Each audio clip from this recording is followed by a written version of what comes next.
That was my purpose. That was my passion in life. That was why I was here, to do exactly what he was doing.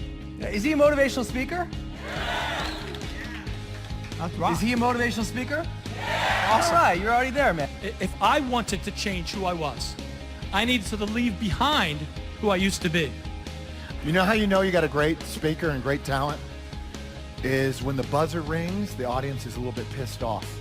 I was a little pissed myself. Right? But the audience is like, what? No, what? Put on the clock again. Because audiences love brevity, right? We desire brevity. We don't want people to carry on, but in your case, they wanted more. They wanted more. It's a great sign for you, really talented. There are 3 pillars, I believe, to success. Believe, because if you don't believe in yourself, if you don't believe in what you're doing, if you don't believe that you can succeed, there's no point in moving forward, right? There's no point in taking that step forward because you don't believe it. Believe, decide, and we're going to talk about what the word decide means, and act. In order to hold that tree up, it has an enormous root system. In order to feed that tree, it has an enormous root system. That's the kind of belief you need to have. The bigger your dream, the bigger your goal, the bigger your root system needs to be, the bigger your foundation for belief needs to be. My definition of the word try is it's a sugar-coated way of saying, just so you know, I'm going to do this for a little while and then I'm going to quit. I just want you to know. I'm trying and I'm going to do this for a little while and then I will quit. I'll quit as soon as there's a little resistance, as soon as it becomes difficult, as soon as it becomes uncomfortable for me, I'll quit. When Mozart wrote music, his music was panned by the critics. Many times they hated it. He didn't care. It made no difference to him. And what happened today? Where is Mozart today?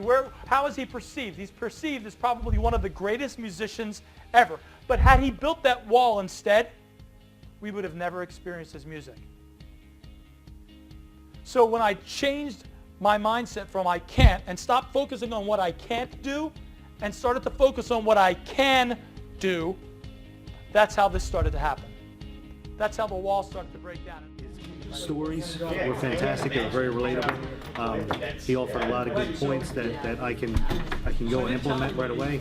So I'm looking forward to get home and start breaking down my walls and taking a lot of that information and turning it into my life. The kind of deal where there's a screen over here and a screen over there, and they've got cameras that are putting your face up on the screen. That kind of a deal in a big room with 1,000 people blew my mind. When I got to that point, that day, I made a pledge to myself. You're figuring this out. You have to do this. You're figuring this out. And when my mind shifted, and I went from I can't to I have to, that's when the path started to open up. That's when things started to fall.